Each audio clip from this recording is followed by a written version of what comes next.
Video में last तक बने रहिएगा, सभी इंपॉर्टेंट प्रश्न लिए गए हैं। आप अपना स्कोर भी चेक कर सकते हैं, 50 में से कितना स्कोर कर पा रहे हैं आप।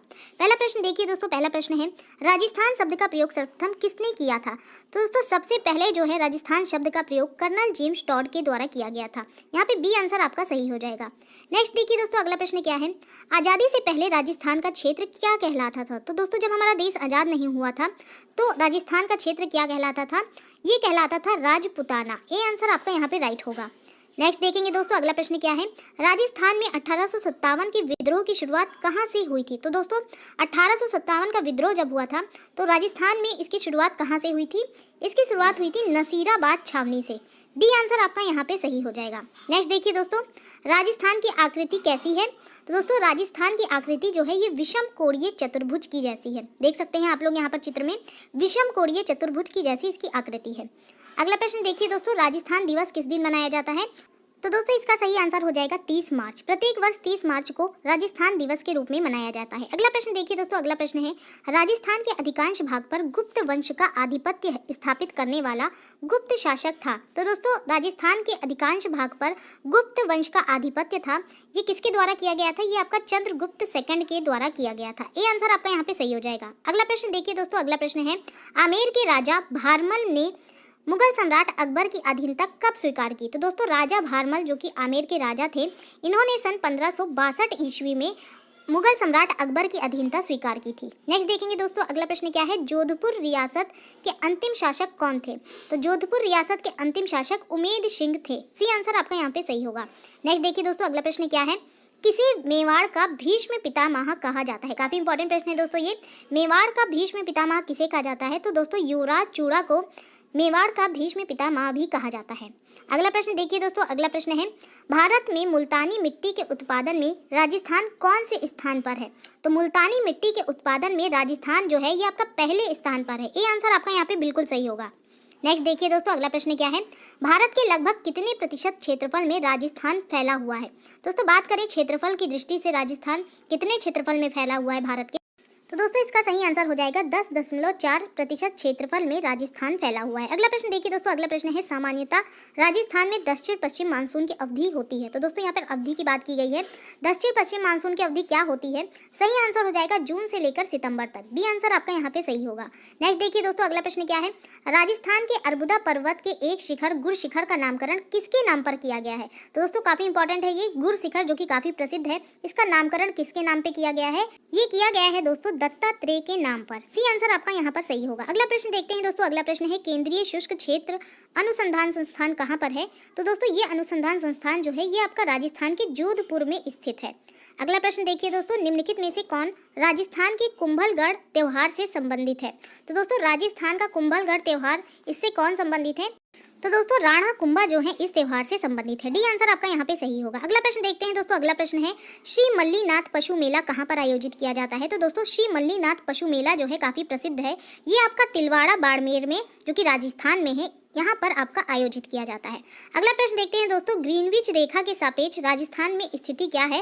तो दोस्तों ग्रीनविच रेखा के सापेक्ष राजस्थान की स्थिति जो है ये आपकी पूर्वी गोलार्ध में है। सी आंसर आपका यहाँ पे राइट होगा।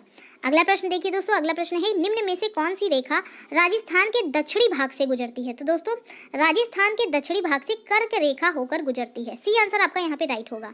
अगला प्रश्न देखिए दोस्तों, कर्क रेखा की राजस्थान में लंबाई कितनी है। तो दोस्तों लगभग 26 किलोमीटर कर्क रेखा की लंबाई है राजस्थान में। अगला प्रश्न देखिए दोस्तों, अगला प्रश्न है भारत में राजस्थान की भौगोलिक स्थिति क्या है। तो भारत में राजस्थान की भौगोलिक स्थिति की बात की जाए तो इसकी भौगोलिक स्थिति आपकी उत्तर पश्चिम भाग में है। ये आंसर आपका यहाँ पे सही हो जाएगा।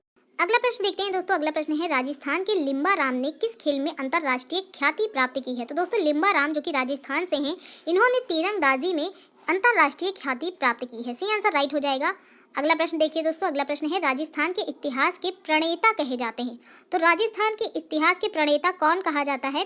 कर्नल टॉड जो है ये राजस्थान के इतिहास के प्रणेता कहे जाते हैं। नेक्स्ट देखिए दोस्तों, अकबर ने चित्तौड़गढ़ के किले पर अपना अधिकार कब किया? तो दोस्तों अकबर ने चित्तौड़गढ़ के किले पर अपना अधिकार 25 फरवरी 1568 में किया था। ये आंसर आपका यहाँ पे राइट हो जाएगा। नेक्स्ट देखिए दोस्तों, अगला प्रश्न, हवा महल का डिजाइन निम्नलिखित में से किसके द्वारा तैयार किया गया था? तो दोस्तों हवा महल जो कि काफी प्रसिद्ध है, राजस्थान में स्थित है, इसका डिजाइन किसके द्वारा तैयार किया गया था? यहाँ पर जो सही आंसर है लालचंद हो जाएगा। लालचंद के द्वारा, लालचंद उस्ता के द्वारा इसका डिजाइन तैयार किया गया था। अगला प्रश्न देखिए दोस्तों, जयपुर का प्रसिद्ध हवा महल का निर्माण किसके द्वारा किया गया? तो यहाँ पर निर्माण की बात की जा रही है। निर्माण इसका करवाया गया था दोस्तों महाराजा सवाई प्रताप सिंह के द्वारा। तो दोस्तों सी आंसर आपका यहाँ पे राइट हो जाएगा। अगला प्रश्न देखते हैं दोस्तों, अगला प्रश्न है, राजस्थान के निम्नलिखित किलों में से कौन सा यूनेस्को की विरासत सूची में नहीं है? तो दोस्तों नहीं है पूछा गया है यहाँ पे। राजस्थान की कौन सा किला जो है ये यूनेस्को की विरासत की सूची में नहीं है? तो जोधपुर का किला भी यूनेस्को की विरासत सूची में नहीं है। बाकी 3 जो है ये आपकी यूनेस्को की विरासत सूची में है।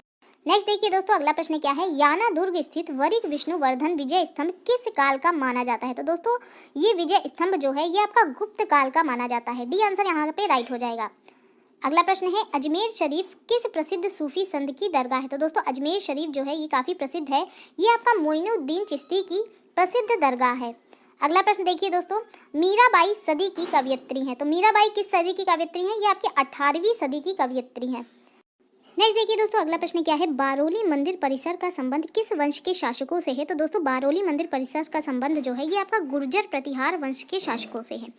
अगला प्रश्न देखिए, राजस्थान में किस शहर में 84 खंभों की छतरी स्थित है? तो दोस्तों काफ़ी इंपॉर्टेंट है ये 84 खंभों की छतरी, ये राजस्थान के किस शहर में है? ये आपका बूंदी नामक शहर में है। ये आंसर आपका यहाँ पे राइट हो जाएगा। अगला प्रश्न है दोस्तों, ख्वाजा मोइनुद्दीन चिश्ती की दरगाह अजमेर का निर्माण किसके द्वारा करवाया गया था? तो दोस्तों ख्वाजा मोइनुद्दीन चिश्ती की दरगाह जो विश्व प्रसिद्ध है, इसका निर्माण कराया गया था इल्तुतमिश के द्वारा। बी आंसर आपका यहाँ पे राइट हो जाएगा। अगला प्रश्न देखिए दोस्तों, अगला प्रश्न है, राजस्थान हो जाएगा यहाँ पे, राजस्थान के मरुस्थलीय भूभाग में जल आपूर्ति करने के लिए कौन सी नहर महत्वपूर्ण है? तो दोस्तों राजस्थान में इंदिरा गांधी नहर जो है ये जल आपूर्ति करने के लिए सबसे महत्वपूर्ण है। नेक्स्ट देखिए दोस्तों, हरिया जनजाति राजस्थान के किस जिले में निवास करती है? तो हरिया जनजाति जो है ये बारा नामक जिले में निवास करती है। निम्नलिखित में से राजस्थान की सबसे लंबी नदी कौन सी है? तो दोस्तों राजस्थान की सबसे लंबी नदी जो है ये आपकी चंबल नदी है। बी आंसर आपका यहाँ पे बिल्कुल सही होगा। नेक्स्ट देखिए दोस्तों, अगला प्रश्न है, निम्न में से कौन सी जगह हाथ के बने कागज के लिए प्रसिद्ध है? तो हाथ के बने कागज के लिए राजस्थान का सांगानेर प्रसिद्ध है। डी आंसर आपका यहाँ पे सही होगा। अगला प्रश्न है दोस्तों, राजस्थान दिवस कब मनाया जाता है? तो प्रत्येक वर्ष 30 मार्च को राजस्थान दिवस के रूप में मनाया जाता है। नेक्स्ट देखिए दोस्तों, अगला प्रश्न है, राजस्थान में काला पत्थर कहाँ से निकाला जाता है? तो काला पत्थर जो है ये राजस्थान के भैंसलाना नामक स्थान से निकाला जाता है। नेक्स्ट देखिए दोस्तों, पृथ्वीराज चौहान का दरबारी कवि कौन था? तो पृथ्वीराज चौहान के दरबारी कवि आपके चंद्रबरदाई थे। सी आंसर आपका यहाँ पे राइट होगा। नेक्स्ट देखते हैं दोस्तों, निम्नलिखित में से किसने जयपुर शहर की स्थापना की थी? तो दोस्तों काफ़ी महत्वपूर्ण है ये। जयपुर शहर की स्थापना किसके द्वारा की गई थी? तो महाराजा सवाई राजा जय सिंह द्वितीय के द्वारा जयपुर नामक शहर की स्थापना की गई थी। राजस्थान की खाद्यान्न फसलों में कौन सा खाद्यान्न अधिक उत्पादित होता है? तो दोस्तों राजस्थान की खाद्यान्न फसलों में बाजरा सबसे अधिक उत्पादित होता है। अगला प्रश्न है दोस्तों, राजस्थान का पश्चिमतम जिला कौन सा है? तो राजस्थान का पश्चिमतम जिला जो है ये आपका जैसलमेर है। सी आंसर आपका यहाँ पे राइट हो जाएगा। नेक्स्ट देखते हैं दोस्तों, राज्य में सूर्योदय एवं सूर्यास्त सबसे पहले कहाँ होता है? तो दोस्तों राजस्थान राज्य में सबसे पहले सूर्योदय और सूर्यास्त धौलपुर नामक स्थान में होता है।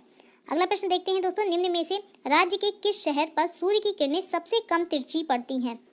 तो दोस्तों राजस्थान राज्य के डूंगरपुर नामक शहर में सूर्य की किरणें सबसे कम तिरछी पड़ती हैं। अगला प्रश्न देखिए दोस्तों, राजस्थान में पाई जाने वाली ताम्रपाषाण संस्कृति कौन सी है?